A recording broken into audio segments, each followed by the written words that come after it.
இந்த அரசாங்கம் சமூக நீதி, சமத்துவம் இதெல்லாம் வார்த்தைக்கு வார்த்தை பேசுகிறாங்க. ஆனால் இதை கோவில்களில் கடைபிடிக்கிறது இல்லை. இப்போ கோவிலில் உள்ள குறிப்பிட்ட சில ஆளுங்கட்சி ஆதரவு உள்ள அர்ச்சகர்கள், அதிகாரிகள், இல்லைனா ஆளுங்கட்சி மந்திரிகளோட புரோக்கர்கள் இவங்க கையில் காசு கொடுத்தா குறுக்கோளியில் மாதிரி ஆயிடுச்சு. இப்போ முருகர் வந்து கண்காட்சிக்குள்ளே இருக்க காட்சி பொருள் ஆகிட்டார். அந்த சண்முக விலாசம் பக்தர்கள் அனைவரும் ஒரே வழி தரிசனம், 100 ரூபாய் தரிசனம், பொது தரிசனம் அப்படின்னு இல்லாமல் ஒரே வழி தரிசனத்தில் விட்டால் கண்டிப்பாக 7-8 நேயர்களுக்கு அன்பு வணக்கம். திருச்செந்தூர் முருகன் கோவில் மிகவும் பிரசித்தி பெற்ற ஒரு கோவில். அந்த கோவிலில் வந்து பல முறைகேடுகள் நடக்குதுன்னு சொல்லி அந்த ஊரை சேர்ந்த ஒரு சமூக ஆர்வலர் திரு மணிகண்டன் அவர்கள் நிறைய காணொலிகள் வெளியிட்டிருக்கிறாரு. அவர் ஏன் இப்படி காணொலி வெளியிடுறாரு, அதனுடைய நோக்கம் என்ன, அவர்கிட்டே கேட்போம் வாங்க. மணிகண்டன் வணக்கம். தொடர்ந்து வீடியோக்கள் வெளியிடுறதுக்கு என்ன நோக்கம் அப்படின்னு கேட்டிருக்கீங்க. ஒரே நோக்கம்தான், திருச்செந்தூர் வர்ற முருக பக்தர்கள் எந்த சிரமமும் இல்லாமல் நம்ம திருச்செந்தூர் முருகனை பார்க்கணும். அவங்கள பொது தரிசனத்தில் 7-8 மணி நேரம் நிற்க வைக்கிறாங்க. இப்போது அந்த மாதிரி எதுவும் இல்லாமல் பழைய மாதிரி முருகரை ரொம்ப எளிமையாக தரிசனம் பண்ணுறதுக்கான வாய்ப்பு கிடைக்கணும். இதுதான் நம்ம தொடர்ந்து வீடியோ வெளியிடுறதுக்கான நோக்கம். அப்புறம் கொஞ்சம் டீப்பாக சொல்லணும் அப்படின்னா, திருச்செந்தூர் நம்ம பிறந்து வளர்ந்த ஊர், நம்ம மண். முன்னாடியெல்லாம் நினச்ச நேரம் ஈஸியாக போய் சாமி தரிசனம் பண்ணிட முடியும் திருச்செந்தூரில். உள்ளூர் ஆளுங்களே தினமும் போயிட்டு இருந்த ஆளுங்கள்லாம் இருக்காங்க. ஆனால் இப்போ ஒரு 4-5 வருஷமாக திருச்செந்தூர் முருகன் கோவிலில் கோவிலுக்குள்ளே போகணுன்னாலே 6-7 மணி நேரம் வரிசையில் நிற்கணும் அப்படிங்கிற ஒரு நிலைமை வந்துடுச்சு. இது ஏன் அப்படின்னு பார்த்தீங்க அப்படின்னா, இந்த கொரோனா டைமுக்கு அப்புறம் சண்முக விலாசம் பிரதான வாயில் இரும்பு கம்பிகளால் அடைச்சிட்டு பக்தர்களை வெளிப்புறமாக வரிசையில் நிற்க வைக்கிறாங்க. முறைகேடாக பணம் வாங்கிட்டு தரிசனத்துக்கு அனுமதிக்கிறாங்க. ஸோ இதெல்லாம் நடக்குது அப்படின்னு தெரிஞ்சதுக்கப்புறம் தான் நம்ம நண்பர்கள், அப்புறம் திருச்செந்தூரில் உள்ள உள்ளூர் மக்கள் எல்லோரும் பாதிக்கப்படுறாங்க அப்படின்னு நேரடியாக பார்த்ததுக்கப்புறம், சரி இந்த பிரச்சனையை வெளியே கொண்டு வரணும், திருச்செந்தூர் பக்தர்களுக்கு தரிசனம் ரொம்ப எளிமையாக கிடைக்கணும் அப்படிங்கிறதுக்காக தான் தொடர்ந்து வீடியோக்கள் வெளியிட்டுட்டு வரோம். திருச்செந்தூர் வர மக்கள், பக்தர்கள் அது யாராக இருந்தாலும் எந்த பாகுபாடும் இல்லாமல் எளிமையாக முருகனை பார்த்து தரிசனம் பண்ணி நிம்மதியாக வீட்டுக்கு போகணும். அதுதான் எங்களோட நோக்கம். அதுக்காக தான் தொடர்ந்து வீடியோக்கள் வெளியிடுறோம், இன்னும் வெளியிடுவோம். தமிழகம் மட்டுமின்றி உலகின் பல்வேறு பாகங்கள்லேருந்து திருச்செந்தூர் கோவிலுக்கு பக்தர்கள் வர்றாங்க. அங்கே அவங்களுக்கு என்னென்ன அசௌகரியங்கள் இருக்குது, அதே போல் உள்ளூர் பக்தர்கள் வந்து அங்கே சென்று வழிபடுறதுக்கு ஏற்பட்டுள்ள தடைகள் என்ன, அவங்களுடைய பிரச்சனைகள் என்ன, கொஞ்சம் விரிவாக சொல்லுங்களேன். உள்ளூர் மக்களுக்கு என்னென்ன சிரமங்கள் அப்படின்னா, முன்னாடிலாம் திருச்செந்தூர் முருகன் கோவிலில் உள்ளூர் மக்கள் ரொம்ப எளிமையாக போய் சாமி தரிசனம் பண்ணிகிட்டு இருந்தாங்க. இப்போ அது நடக்காது. நீ யாராக இருந்தாலும் 7-8 மணி நேரம் வரிசையில் நிற்கணும் அப்படிங்கிற மாதிரி ஒரு நிலைமையை உண்டாக்கிட்டாங்க இங்கே உள்ள அதிகாரிகளும் அரசியல்வாதிகளும். ஏன்னா இப்போ கொரோனாவுக்கு முன்னாடி வரைக்கும் அந்த சண்முக விலாசம் வாயில் வந்து அடைக்கலை. அப்போ கொரோனாவில் சமூக இடைவெளிக்காக அதை பேரிகார்டு வச்சு அடைச்சிருந்தாங்க. அப்புறம் இயல்பு நிலை வர வர என்ன ஆயிடுச்சுன்னா, கொஞ்சம் கொஞ்சமாக அந்த வாயில் வழியாக தேவையானவங்களை மட்டும் அனுமதிச்சாங்க. அப்புறம் பணம் வாங்குறவங்க, பணம் வாங்கிட்டு பணம் கொடுக்குறவங்கள மட்டும் அனுமதிச்சாங்க. ஸோ ஒரு கட்டத்தில் என்ன ஆகுது அப்படின்னா, பொது தரிசன வரிசை மாறுறப்ப பணம் கொடுக்குறவங்கள இந்த வழியை உபயோகிக்கலாம் அப்படிங்கிற மாதிரி ஆகி, இது மூலமாக பெரிய அளவில் ஒரு ஊழல் நடக்குது, முறைகேடு நடக்குது. பணம் சம்பாதிக்கிறாங்க, பல லட்சக்கணக்கில் சம்பாதிக்கிறாங்க. ஒரு ஆளுக்கு 2000 ரூபாய்னா ஒரு நாளைக்கு 2000 பேர் 1500 பேர் விடுறாங்க. கூட்ட நாட்களில் 5000 பேர் வரைக்கும் சண்முக விலாசத்தை குறுக்கு வழியாக உபயோகிச்சு விடுறாங்க. இப்போ உள்ளூர் மக்கள் ஆதார் காமிச்சா விடலாம் அப்படின்னு சொன்னாங்க. ஆனால் இப்போ அந்த மாதிரி எதுவுமே இல்லை. நீ உள்ளூராக இருந்தாலும் 7-8 மணி நேரம் நிற்க தான் செய்யணும் அப்படின்றாங்க. இதில் வருத்தம் என்ன அப்படின்னா, திருச்செந்தூர் உள்ளூர் மக்கள் யாருமே இதை எதிர்த்து ஒரு கேள்வி கூட கேட்கலை. நம்மளோட அடிப்படை உரிமை திருச்செந்தூர் முருகன் கோயில், நம்ம ஊர் கோயில், நம்மளோட ரத்தத்தில் கலந்தது, அதை நாம் கேட்கணுமே அப்படிங்கிற எண்ணமும் மக்களுக்கு இல்லை. இப்போவுமே இந்த பிரச்சனை நான் வெளியே கொண்டு வரணும் அப்படின்னு நினச்சி வீடியோ போட்டதுக்கப்புறம் கொஞ்சம் விழிப்புணர்வு வந்திருக்குன்னு நினைக்கிறேன் உள்ளூர் மக்கள்கிட்ட. எனக்கு ஒரே ஒரு சந்தோஷம், திருச்செந்தூர் முருகன் கோயிலில் நடக்கிற முறைகேடுகளையும் தவறுகளையும் தமிழ்நாடு அளவில் பேசு பொருளாக எல்லா மாவட்டங்கள்லேயும் ஓரளவுக்கு மாற்றிருக்கேன்னு நம்புகிறேன். இன்னும் போக வேண்டிய தூரம் அதிகம். ஆதரவு, மக்களோட ஆதரவும் உங்களை மாதிரி நல்ல நண்பர்களோட ஆதரவும் இருந்தால் மாற்றத்தை நாம் சீக்கிரமே பார்த்துடலாம் அப்படின்னு தோணுது. ஒரே நோக்கம்தான், திருச்செந்தூர் முருகன் கோவிலில் அனைவரும் சமம் அப்படிங்கிற நிலைமை வரணும். அப்படி திருச்செந்தூர் முருகன் கோவிலுக்கு வர எல்லா பக்தர்களுக்கும் அடிப்படை வசதிகள், உணவு, கழிப்பறை, குளியலறை, எந்த தங்கு தடையின்றி கிடைக்கணும். திருப்பதி மாதிரி இல்லை, திருப்பதியை விட ஒரு நல்ல சேவையை நம்ம திருச்செந்தூர் பக்தர்களுக்கு கிடைக்கணும். அப்புறம் அதிகாரிகள் மற்றும் அரசியல்வாதிகள் மட்டத்திலிருந்து நடக்கிற அதிகார துஷ்பிரயோகம், அதாவது முறைகேடான தரிசனம், விஐபி தரிசனம், இதெல்லாம் கண்டிப்பாக நிறுத்தணும். எங்களோட முதல் கோரிக்கை, உச்சகட்ட கோரிக்கை என்ன அப்படின்னா, சண்முக விலாசம் வாயில் பழைய மாதிரி எல்லாருக்காகவும் திறக்கணும், நிச்சயமாக திறக்கணும். ஏன்னா ஒரு காலத்தில், இப்போ என் காலத்துலேருந்து என் தம்பி, என்னோட ஃபேமிலியில் எல்லாருக்கும் காது குத்துறது எல்லாமே, காது குத்துனா சண்முக விலாச மண்டபம் இப்போ அடைச்சி போட்டிருக்காங்க. இன்றைக்கி அதை கண்காட்சி ஆக்கிட்டாங்க. அந்த சண்முக விலாச மண்டபத்தில் தான் எல்லா குழந்தைங்களுக்கும் வச்சு காது குத்துவாங்க. அப்புறம் கல்யாணம் ஆன புதுமண தம்பதிகள் சண்முக விலாச மண்டபத்தில் கொஞ்ச நேரம் உட்காந்து சண்முகரை பார்த்துட்டு போவாங்க. ஸோ இது எங்களுக்கு ரொம்ப சென்டிமெண்ட்டாக, இது எங்களுக்கு ரொம்ப ஒரு டச்சிங்கான விஷயம். ஆனால் இன்றைக்கி அந்த சண்முக விலாசத்துக்குள்ளே போகணுன்னா நீ நடிகராக இருக்கணும், இல்லை அரசியல்வாதியாக இருக்கணும், இல்லைன்னா பணம் இருக்கணும் அப்படிங்கிற நிலைமைக்கு ஆக்கிட்டாங்க. அது மாறணும். அதுதான் எங்களோட நோக்கம், போராட்டத்தோட மையக்கரு. நன்றி.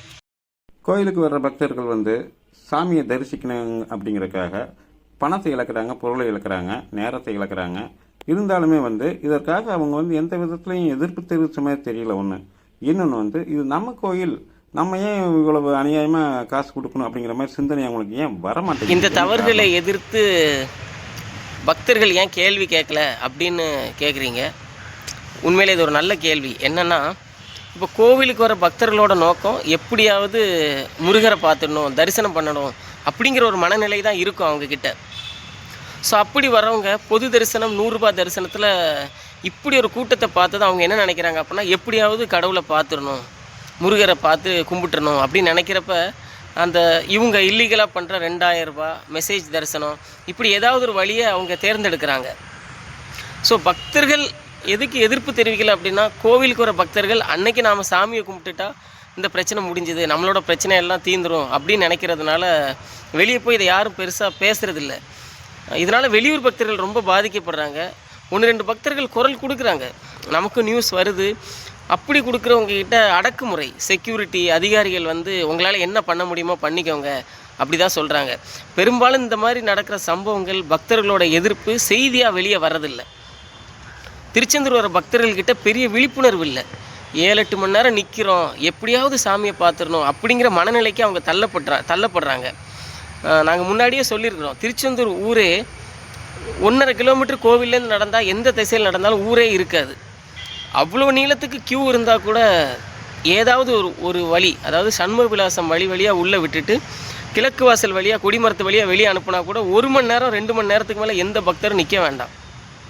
கடந்த காலங்களில் விசாகம், சஷ்டி போன்ற மிகப்பெரிய கூட்டம் இருக்கிற காலத்தில் கூட 2 மணி நேரத்துக்கு மேலே ஆனதில்லை திருச்செந்தூர் முருகனை தரிசிக்க. இவங்க இப்போ போலியாக ஒரு தோற்றத்தை உண்டாக்கி முருகரை பார்க்க ரொம்ப நேரம் ஆகும் அப்படிங்கிற எண்ணத்தை மக்கள் மனசில், பக்தர்கள் மனசில் விதைச்சிட்டாங்க. அதனால் என்ன ஆகுது அப்படின்னா, பக்தர்கள் இதை கேட்குறது இல்லை. சரி, கோவிலுக்கு வந்த இடத்துல சண்டை போட வேணாம் அப்படின்னு பாதி பேர் நினைக்கிறாங்க. மீதி பேர் காசை கொடுத்தாவது கடவுளை பார்த்துட மாட்டோமா அப்படின்னு நினைக்கிறாங்க. இதனால தான் பக்தர்கள் பெருசாக கேள்வி கேட்குறதில்ல. மீறி பக்தர்கள் ஏதாவது கேள்வி கேட்டாலும் கூட அது வெளியே வர்றதில்லை. அந்த பக்தர்கள் மேலே அடக்குமுறை ஏவப்படுகிறது. செக்யூரிட்டிகள் ரொம்ப அரகண்டாக பேசுகிறது, இல்லைன்னா போலீஸை வச்சு மிரட்டுறது. ஸோ கோயிலுக்கு வந்த பக்தர்கள் நமக்கு எதுக்கு பிரச்சனை அப்படிங்கிறனால இதை பேசுகிறதில்ல. ஆக்சுவலாக பக்தர்கள் மேலேயும் விழிப்புணர்வு இல்லை அப்படிங்கிற ஒரு காரணம் உண்டு. இருந்தாலும் கோவில் நிர்வாகம் அதிகார வர்க்கத்தை எதிர்த்து பக்தர்களால் ஒன்றும் பண்ண முடியாது. அதுதான் உண்மை. திருச்செந்தூர் முருகன் கோவிலில் என்ன விதமான ஏற்பாடுகளை எல்லாம் அரசாங்கம் செய்யணும்னு சொல்லி பக்தர்கள் நினைக்கிறாங்க? குறிப்பாக அறநிலையத்துறை என்ன செய்யணும்னு எதிர்பார்க்குறீங்க நீங்கள்? அரசாங்கம் மற்றும் அறநிலையத்துறை என்ன செய்யணும் அப்படின்னு கேட்குறீங்க. இந்த அரசாங்கம் சமூக நீதி, சமத்துவம் இதெல்லாம் வார்த்தைக்கு வார்த்தை பேசுகிறாங்க. ஆனால் இதை கோவில்களில் கடைபிடிக்கிறது இல்லை. இப்போ திருச்செந்தூர் வர பக்தர்கள் வச்சு பார்த்தீங்க அப்படின்னா, காசு இல்லாதவங்க 7-8 மணி நேரம் க்யூவில் நின்று எப்படியோ கடவுளை பார்த்தே ஆகணுங்கிற கட்டாயத்துக்கு தள்ளப்படுறாங்க. காசு இருந்து கோவிலில் உள்ள குறிப்பிட்ட சில ஆளுங்கட்சி ஆதரவு உள்ள அர்ச்சகர்கள், அதிகாரிகள், இல்லைன்னா ஆளுங்கட்சி மந்திரிகளோட புரோக்கர்கள் இவங்க கையில் காசு கொடுத்தா குறுக்கோளியில் போய் சாமியை பார்த்துடலாம் அப்படிங்கிற நிலைமை இருக்குது. அது முற்றிலும் தவிர்க்கப்படணும். திருச்செந்தூர் முருகன் கோவிலில் பிரதான வாயிலான ஆகம விதிகளுக்கு புறம்பாக அடைக்கப்பட்டுள்ள, கொரோனா காலத்திற்கு பிறகு அடைக்கப்பட்டுள்ள இந்த சண்முக விலாசம் வாயிலை கண்டிப்பாக அங்கே இரும்பு தடுப்புகளை எடுக்கணும். கோவிலுக்கு வர பக்தர்கள் ஒருவேளை கோவிலுக்குள்ளே போக முடியலனா கூட சண்முக விலாசம் மண்டபத்தில் நின்னா சண்முகர் தரிசனம் பண்ணிட்டு போயிடுவாங்க. இங்கே உள்ள அதிகாரிகளும் அறநிலைத்துறையும் சரியாக என்ன ஏது எதுவுமே தெரியாமல் இந்த சண்முக விலாசத்தோட இரும்பு வாயிலை அடைச்சி வச்சுருக்காங்க. இது கொரோனாவில் சும்மா பக்தர்கள் உள்ளே போகக்கூடாதுன்னு பேரிகார்டு வச்சு அடைச்சாங்க. அது இப்போது நிரந்தர தடுப்பாக மாறி ஒரு சர்க்கஸ் கரடி கூண்டு மாதிரி ஆயிடுச்சு. இப்போ முருகர் கண்காட்சிக்குள்ளே இருக்க காட்சி பொருள் ஆகிட்டார். அந்த சண்முக விலாசம் வாசலில் இருக்கிற இரும்பு தடுப்புகள் அகற்றப்பட வேண்டும். பக்தர்கள் அனைவரும் ஒரே வழி தரிசனம், 100 ரூபாய் தரிசனம், பொது தரிசனம் அப்படின்னு இல்லாமல் ஒரே வழி தரிசனத்தில் விட்டால் கண்டிப்பாக 7-8 மணி நேரம் ஆகாது திருச்செந்தூர் முருகனை பார்க்குறதுக்கு. அரசாங்கம் செய்ய வேண்டியது இதுதான். அறநிலைத்துறை என்ன செய்யணும் அப்படின்னா, கோவிலில் எக்கச்சக்கமான முறைகேடுகள் நடக்குது. அதுக்கு நாங்களே நிறைய வீடியோக்கள் வெளியிட்டிருக்கோம். அந்த வீடியோக்களில் இருக்க உண்மைத்தன்மையை ஆராய்ஞ்சு சம்மந்தப்பட்டவங்க மேலே நடவடிக்கை எடுக்கணும். இனி வர அதிகாரிகளோ கோவில் ஊழியர்களோ செக்யூரிட்டிகளோ இந்த தவறு பண்ணக்கூடாது, பண்ண மாட்டோம் அப்படிங்கிற அளவுக்கு இருக்கணும் அறநிலைத்துறை எடுக்கிற நடவடிக்கை. திருச்செந்தூர் கோவிலுக்கு வர பக்தர்களுக்கு எவ்வித சிரமமும் இல்லாமல் முருகர் தரிசனம் கிடைக்கணும். அதுக்கு இந்த அரசாங்கமும் அறநிலைத்துறையும் தேவையான நடவடிக்கைகளை எடுத்து வசதிகளை செஞ்சு கொடுக்கணும். பக்தர்களுடைய நலனுக்காகவும் நீங்கள் எடுக்கிற இந்த முயற்சிகள் எல்லாமே அறநிலையத்துறையை எதிர்த்தும் அரசாங்கத்தை எதிர்த்தும் நடைபெறுகிறதா பார்க்கப்படுமே. இதனால் உங்களுக்கு ஏதாவது அச்சுறுத்தல்கள், மிரட்டல்கள் வந்திருக்குதா? அரசாங்கம், அறநிலைத்துறை, கோவில் அதிகாரிகளுக்கு எதிரான விஷயமா நான் செய்கிறதா பார்க்கல. நான் கோவிலில் இயல்பாக நடந்துட்டு இருந்த விஷயங்களை திரும்ப வேணும்னு கேட்குறேன். தப்பு பண்ணுறவங்களுக்கு நான் இதை அவங்கள எதிர்க்கிற மாதிரியும், வருமானம் போனவங்க என்னை எதிரியாகவும் நினைக்கிறாங்க. இதனால் ஏகப்பட்ட பாதிப்புகள், பிரச்சனைகள் எனக்குமே இருக்குது. என்னென்னா, தொடர்ந்து மிரட்டுறாங்க. என்னோடய வலைதளங்கள்லேயும் என் பர்சனல் நம்பரை எடுத்துகிட்டு லீகலாக ஆக்ஷன் எடுப்போம், அதாவது அந்த மாதிரி மிரட்டுறாங்க. பாதி பேர் நீ திருச்செந்தூருக்குள்ளே வர முடியாது அந்த மாதிரி மிரட்டுறாங்க. திருச்செந்தூர் முருகன் கோவில் அதிகாரிகள் குறுக்கு வழியில் பக்தர்களை அனுமதிக்கிற வீடியோ நிறைய வெளியிட்டு இருந்தோம். அதற்கு அவங்க எந்த மறுப்பும் தெரிவிக்கலை, இந்த மாதிரி நடக்காது அப்படிங்கிற உத்தரவாதமும் தரல. திருச்செந்தூர் காவல் நிலையத்தில் போய் என் மேலே வழக்கு பதிய சொல்கிறாங்க, டிஃபமேஷன் கேஸ். எனக்கு ஒரு விஷயம் மட்டும் புரியலை, அவங்க பண்ண தப்பை நான் வெளியே கொண்டு வந்திருக்கிறேன். அதை திருத்திக்கிறதுக்கு அவங்க முயற்சியே பண்ணலை. என்ன முடக்க தான் பார்க்குறாங்களே தவிர மன ரீதியாக என்னை எப்படியாவது ஆஃப் பண்ணணும் அப்படின்னு தான் பார்க்குறாங்களே தவிர என்னை பாதிப்புக்குள்ளாக்கன்னு நினைக்கிறாங்க. உளவியல் ரீதியாக அவங்க அணுகிறாங்க. நிறைய பேர் இன்பாக்ஸில் என்னை மிரட்டுறாங்க. எப்படின்னா, உன்னை அப்படி பண்ணிவிடுவோம், இப்படி பண்ணிவிடுவோம், நீ ஊருக்குள்ளே வர முடியாது அப்படின்னு. இது எனக்கு ரொம்ப மன அழுத்தம் உண்டாகுது. சொல்லப்போனால் சத்தியமாக நிம்மதியாக தூங்கக்கூட முடியலை. என்ன பண்ணுறேன்னு தெரியல. இறங்கிட்டோம். அந்த முருகரும், திருச்செந்தூர் முருகரும் உண்மையை சீக்கிரம் உணர்ந்து பக்தர்களும் மக்களும் எனக்கு பின்னாடி வருவாங்க ஒரு நாள் அப்படிங்கிற நம்பிக்கையில் தான் அதை பண்ணுறேன். எனக்கு தெரியும் நம்ம பண்ணுறது பெரிய பெரிய ஆளுங்களை எதிர்த்து, பெரிய முதலைங்களுக்கு எதிராக அப்படின்னு. இருந்தாலும் ஒரு நல்லது நடக்கிறப்போ ஏகப்பட்ட சிக்கல்கள் வரும். அதனால் இப்போ கூட பார்த்துருப்பீங்க, இந்த விராலிமலை முருகன் கோவிலில் ஒரு போராளி ஒரு பக்தர் ஆக்கிரமிப்புகளை அகற்ற சொல்லி மேலே ஏறி தேசிய கொடியோட கோபுரம் மேலே ஏறி போராடினார். அப்புறம் கீழே தவறி விழுந்து இறந்துட்டார். அந்த அரசாங்கம் இதுக்கு எந்த பதிலுமே சொல்லலை. அந்த கோவில் நிர்வாகமும் சரி, அதுக்கப்புறம் மீடியாக்களே இதை பற்றி பேசலை. ஸோ ஒரு கோவிலுக்காக, மக்களுக்காக பேசுகிறவங்களோட நிலைமை அவ்வளோதான். அவங்க செத்தா கூட கேட்குறதுக்கு இங்கே யாரும் இல்லை. இதெல்லாம் எனக்கு தெரியும். இருந்தாலும் நாம் பிறந்து வளர்ந்த மண், நம்ம ஊர், நம்ம முருகன், அவரை எல்லோரும் எளிமையாக பார்க்கணும். அதுதான் என்னோடய நோக்கம். அதுக்காக போராடுறேன். நிறைய மிரட்டல்கள் வருது. அதை தாண்டி நல்லது நடக்கும். முருகர் அருளால் மக்கள் நம்ம பின்னாடி நிற்பாங்க அப்படின்னு நான் நம்புகிறேன். கண்டிப்பாக நிற்பாங்க சக்கரவர்த்தி முருகன் அருளால். தொடர்பான உங்களுடைய காணொளிகள் சமூக வலைதளத்தில் வைரலாகுது. கோவிலுக்கு வர்ற பக்தர்கள் கோவிலில் எப்படி பிரச்சனைகளை எதிர்கொள்ளணும்னு நீங்கள் நினைக்கிறீங்க? கோவிலுக்கு வர பக்தர்கள் செய்ய வேண்டியது அப்படின்னா, குறுக்கு வழி தரிசனத்தில் காசை வாங்கிட்டு சண்முக விலாசம் வாசல் வழியாக பக்தர்களை அனுமதிக்கிறாங்க அப்படின்னு உள்ள எல்லா பக்தர்களுக்கும் தெரியுது. ஆனால் கோவிலுக்கு வர பக்தர்கள் அதை இயல்பாக கடந்து போகிறாங்க. அந்த மாதிரி எதுவும் நடக்கக்கூடாது அப்படின்னு பக்தர்கள் கேள்வி கேட்கணும் துணிஞ்சு. கோவிலில் அது அவங்களோட அடிப்படை உரிமை. நாங்கள் 7-8 மணி நேரம் நிற்கிறோம், எங்களை விட்டுட்டு அவங்கள எப்படி குறுக்கு வழியில் நீங்கள் அனுப்பலாம் அப்படின்னு கேள்வி கேட்க பழகணும் திருச்செந்தூர் வர பக்தர்கள். அடிப்படை வசதிகள் கழிப்பறை இல்லை அப்படின்னா தனியார்கிட்ட போய் 1000 ரூபாய் கொடுத்தாது போய் குளிச்சுட்டு வந்துடணும் அப்படின்னு நினைக்கிறாங்க. இல்லை, கோவிலுக்கு வந்துட்டோம், இன்றைக்கி நம்ம சாமியை கும்பிட்டு போனால் நம்மளோட வேலை முடிஞ்சுது, நாளைக்கு நம்ம வரப்போகிறோமா, வேறு எவனா தானே வரப்போகிறோம் அப்படின்னு நினப்பு இல்லாமல் திருச்செந்தூர் கோவிலில் ஏதாவது பிரச்சனை இருந்தால் கோவிலுக்கு வர பக்தர்கள் சம்மந்தப்பட்ட அதிகாரிகளை அணுகி இதை சரி செய்யுங்கன்னு கேட்கணும். பொது தரிசனத்தில் எதுக்கு 7 மணி நேரம் 8 மணி நேரம் நிற்க வைக்கிறாங்க அப்படின்னு பார்த்தா குறுக்கு வழி தரிசனத்தால். எப்படி நீங்கள் குறுக்கு வழி தரிசனத்தில் ஆளை அனுப்புகிறீங்கன்னு கேள்வி கேட்க பழகணும். முக்கியமாக கழிப்பறை வசதி, குளியலறை வசதி இல்லை, அது கண்டிப்பாக நிர்வாகத்தோட தவறு. அதையும் தாண்டி பக்தர்கள்கிட்ட சில தவறுகள் இருக்குது. கழிப்பறைகளை சரியாக உபயோகிக்கிறது இல்லை, குளிக்கிற பாத்ரூமில் பைப்பு டேப் எல்லாத்தையுமே சேதப்படுத்துகிறாங்க, கண்ட இடங்களில் வண்டிகளை நிறுத்துறது, கண்ட இடங்களில் படுத்து தூங்குறது. ஸோ இந்த மாதிரி செயல்கள் பக்தர்கள் பக்கமும் இருக்குது. தனியொரு மனிதன் இங்கே வந்து மாற்றத்தை ஏற்றுக்காமல் இங்கே எதுவுமே மாறாது. மாற்றம் என்றுமே நம்மளிருந்து தொடங்க வேண்டும். அந்த மாற்றத்தை பக்தர்கள் அவங்க மனசு வச்சா மட்டும்தான் கொண்டு வர முடியும்.